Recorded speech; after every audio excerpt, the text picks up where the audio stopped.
Hi everyone and welcome to my channel. So ayan, today may panibago na naman tayong vlog. And for today's video guys, yung aking gagawin ay magre-review ako sa inyo ng panibagong skincare product. And with this one guys, for sure ay nakita nyo na dyan sa title or sa thumbnail. So yung product na bibigyan ko ng review sa inyo today ay another sunscreen. And with this one guys, I am super excited to share with you my experiences using the product, kung paano siya nag-perform, ano yung mga na-experience ko sa kanya. And mind you guys, this 2024, this product na bibigyan ko ng review yung sunscreen, pangalawa ito sa pinaka nagustuhan kong sunscreen ngayong 2024 na na-try ko. And super excited akong share sa inyo kasi sobrang affordable niya and ang ganda niyang mag-perform sa skin. Kaya naman, super excited akong bigyan ng review sa inyo today kaya tayo ay may panibagong vlog ngayon. I think medyo matagal din na yung aking last upload, parang ilang months na yung nakalipas. Kaya today, super excited akong ibigay sa inyo yung aking mga na-experience using the product. Okay, so yun guys, if you want to know more about the product, kung paano siya nag-perform sa aking skin, ano yung mga na-experience ko using the product, ano yung mga positive and negative, and paano siya nag-perform sa aking skin. So if you want to know more about the product guys, then just keep on watching. But before we take a dive into the video guys, ayan, kung kayo ay bago pa lang dito sa aking channel, kung kapapasok nyo pa lang, ayan, please consider subscribe. There is a red button for subscribe, and of course guys, please don't forget to click the notification bell para once I upload a new video, you will be notified. Okay, so yun, huwag na nga nating pahabain yung aking sinasabi sa intro. Simulan na nga natin. So ayun guys, and ito na nga yung product na bibigyan ko ng review sa inyo today. And this is the product. So as you can see on your screen, this is it. And itong product na ito ay si Sako Skin Every Single Day. And again, itong product na ito ay si Sako Skin Every Single Day. And itong product na ito ay isang sunscreen. And kung kayo matagal na subscribers or followers sa akin channel, alam nyo na yung importansya or importance ng paggamit ng sunscreen. And talagang yung sunscreen ay madaming benefits na nakukuha dito, or talagang napaka-essential ng paggamit ng sunscreen every day. And itong Sako Skin Every Single Day sunscreen na ito, ang ganda ng mga claims niya. So that is why guys, so super nagustuhan ko talaga itong sunscreen na ito. And una, yung sunscreen na ito ay SPF 50+++. So ibig sabihin itong product na ito ay broad spectrum. Ibig sabihin na poprotektahan ito yung ating skin from UVA at UVB. So yun ay mga UV rays na kung saan kapag tumatama sa ating skin or kapag hindi tayo gumagamit ng sunscreen, possible na magkaroon tayo ng skin premature aging. Ibig sabihin mabilis na pagtanda ng ating skin. Possible na magkaroon tayo ng mga hyperpigmentation. Possible din na magkaroon tayo ng skin cancer kung hindi tayo gumagamit ng sunscreen. And kung gusto nyo na you age gracefully and gumamit nyo ng sunscreen everyday. And with this one, the Sako Skin, this is broad spectrum, and napoprotektahan na nito yung ating skin from UVA at UVB. And meron siyang mataas na sun protection. So that is why talagang ang ganda ng sunscreen na ito. And by the way, this is FDA notified and ito ay SPF tested. So you don't have to worry. Safe naman yung inyong skin. Okay? Yung other claims niya pa guys, this is dermatologically tested. So safe na safe yung ating skin because this is derma tested. And yun guys, as lahat na babanggitin ko sa product na ito ay true to its claim, walang halong biro because I tried the product, I test the product sa aking skin for almost 3 weeks, and actually yung laman nito ay kukonti na lang. Okay, so yung mga claims sa product na ito, this one daw ay UVA UVB broad spectrum, which is true to its claim, water-based gel. And totoo na when you apply the product ay talagang super mabilis ma-absorb, para siyang water na nag-apply ka ng water sa iyong skin, ganun siya. Lightweight, non-greasy, and no white cast. So again, ang ganda ng mga claims sa product na ito. And when you say no white cast, talagang wala siyang white cast. And I know most of my subscribers doesn't want to have a super parang white lady na face because we don't like white cast. With this one, this is super good sa skin. Okay? Nabili ko ito sa Shopee and available ito sa TikTok and other online platform, but I got this sa Shopee for I think 200 plus. I tried mag-check ng ibang mga presyo nito, but ito ay hindi na nataas ng 250, but more of 180 pesos, 190 pataas hanggang 210 pesos. Ganun yung kanyang price range. And sa 200 pesos, meron ka ng 50 ml of the product. And I've been trying the product for 3 weeks. And for 3 weeks, paubos na itong product na ito. Kaya naman, binigyan ko na ng review sa inyo kasi talagang na-try ko na yung product, na test ko na kung paano nag-perform sa aking skin. And now, I have the rights to share my experiences. And by the way guys, everything that will be shared or na-share ko sa video na ito ay based sa aking personal experience, and possible na yung mga experiences ko using the product ay maging iba sa mga experience mo and vice versa. Okay? Again, another note, if you're trying a new product on your skin, you have to test. Mag-patch test kayo. If ko lang kinukonting amount ng product, i-test nyo sa part dito.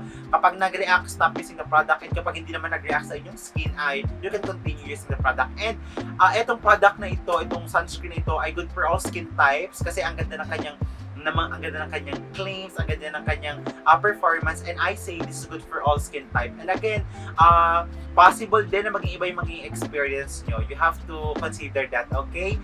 So, ayun guys, and another note, yung paggamit ng sunscreen ay ginagamit every day, nagre-reapply every hour or 2. Yung tamang amount, yung right amount ng paggamit ng sunscreen ay 2 fingers method. So, you always consider yung paggamit ng 2 fingers method kasi kung hindi kayo gumagamit ng 2 fingers method, ay mali ang inyong paggamit ng sunscreen. Okay, always consider yung 2 fingers method. Napaka-importante yan at Derma Reco. So, talagang galing sa mga derma na 2 fingers method yung gamit natin. Okay, para hindi lang tayo gumagamit ng sunscreen ay nasa right amount pa yung ginagamit natin sa ating skin. Okay, mabilis na naman itong mahanap. I'm not sure if this is present sa mga malls, but this is more of present sa mga online platforms. Okay? So, ayun guys, and itong sunscreen na ito, I can say na hindi lang siya sunscreen, hindi lang siya sun protection. Itong sunscreen na ito ay parang 2-in-1. This is also skincare and sunscreen or sun protection kasi ang gaganda ng mga claims na in-incorporate dito. And yung SPF testing niya, yung pag-test ng kanyang SPF ay 2 test pa. So, I say na talaga may budget yung may-ari ng product na ito kasi 2 pa yung SPF testing na ginawa nila. So, okay na okay siya. And ang gaganda ng mga in-incorporate dito na ingredients. Una, meron itong niacinamide, yung mga hina-highlight na ingredients. Niacinamide, Centella asiatica, rose water, hydrolyzed collagen, and squalene. So, yung mga yun ay maganda sa skin when they combine. Talaga napapaganda nito yung ating skin. Moisturizing, na-hydrate yung ating skin. And kung may mga issue na kailangan ma-address like mga pimples, possible na ma-address kasi with all the ingredients that they incorporated dito. Pero again, this is more of sunscreen or talagang ito ay sun protection plus with skincare ingredients. Okay? So ayun guys, and when it comes naman sa packaging nitong si Saku Skin, I don't have any negative comment kasi normal lang naman siya ng packaging ng sunscreen. So it comes with this packaging na color white and pink. I hope na nakikita nyo. Ayan, white and pink. When you open the product, ganito, twist nyo lang siya. Ayan, ma-open nyo na siya, ganyan. I don't think na nagpo-focus siya, pero yan, i-open nyo lang siya. Very travel-friendly, very easy lang siyang dalahin, very handy. So, you don't have to worry na baka takaw space siya kapag dala nyo sa inyong travel. So, very handy. Yan, ganito siya. Yan. Yun yung kanyang packaging, and when it comes to consistency, I don't have any negative comment about the consistency kasi true to its claim, etong product na ito ay water-based gel, and talagang when applied sa skin, very fast absorbing. And I say true to its claim, and wala naman ako negative comment sa kanyang packaging and sa kanyang consistency. Okay, itong product naman ito, wala namang matapang na amoy. Meron siyang very fresh lang na fragrance or na kanyang scent, pero hindi bothering sa amoy at hindi masakit sa ilong kapag inamoy. So, when it comes to packaging, consistency, and sa kanyang fragrance, okay na okay sa akin. Very friendly naman siya sa ilong. And that is the packaging of the product. Everyone tells me not to get old. I'm more worried about stonks and money. I'm so attached to my cell phone, but when they all leave, what does it all mean? Oh, those lonely people, where do you walk home?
proceed na tayo sa paggamit ko sa sunscreen dito, okay?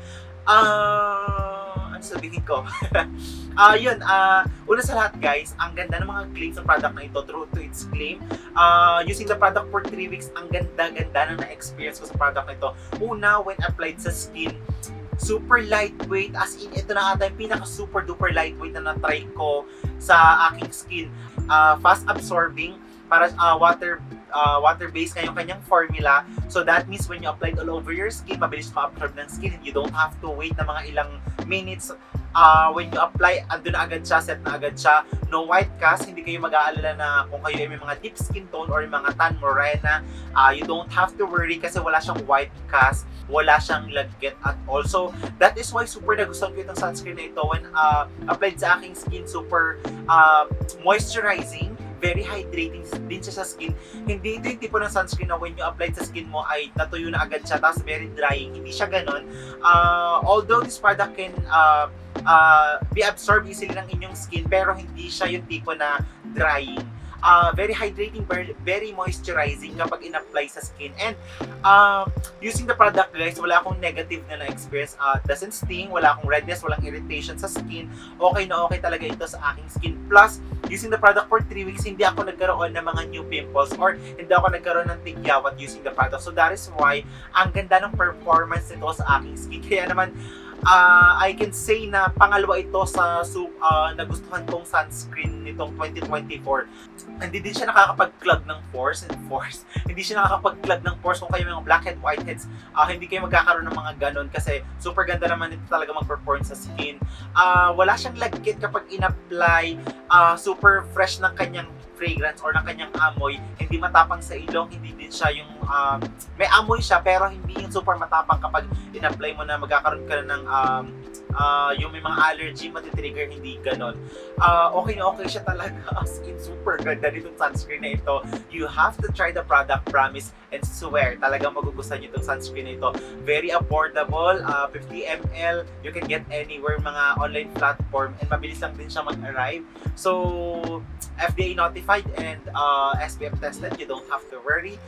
Super ganda talaga, as in wala akong negative na na-experience. Sabihin ko sa inyo 100% good na good talaga itong sunscreen na ito. And kung hindi man ma-perform sa inyong skin, depende na yun sa skin nyo. Charing, kung hindi ma-perform sa inyong skin at hindi nyo magustuhan, mag-comment kayo dito and i-share nyo yung mga ma-experience nyo. But again, as a person who have a combination skin type, I have oily to dry. Nung ginamit ko itong sunscreen na ito, hindi naman normal yung aking skin type. Super okay siya. Hindi ako nag-oily at hindi nakakapag-oily itong sunscreen na ito. I love the sunscreen. As in, hindi ako nag-oily using the product. I tried the product with skincare and without skincare. All in all, super ganda ng performance sa aking skin. Hindi ako nag-oily. Again, wala akong mga kung anik-anik na na-experience sa aking skin. So, at all, ang ganda na experience ko using the product. And I can say na pwede ko siyang i-recommend sa inyo. Yun, so, ang ganda ng na-experience ko sa product na ito. If you want to try ng magandang sunscreen, you can try the product. Okay, so, those are my experiences using the product. And again, yung mga na-experience ko, possible na maging iba sa mga experience nyo. And yung mga paggamit ng mga sunscreen, ito ay trial and error din naman. So, you have to try. And kapag nag-work, edi okay. Okay, so yun. Yun yung mga na-experience ko using the product. And yun guys, if you have any questions, pwede kayo mag-comment sa comment box. And of course, I will answer all your questions. Okay, so yun yung na-experience ko and I hope na nakapag-share ako sa inyo ng magandang sunscreen again and super nagustuhan ko talaga siya. Okay? So, yun guys, if you like this video, kung nagustuhan niyo aking review na ito, please don't forget to give a thumbs up and of course guys, please don't forget to subscribe to my channel. There's a red dot, please subscribe and of course don't forget to click the notification bell para once I upload a new video, you will be notified. Okay? So, yun, thank you so much for watching. Bye-bye!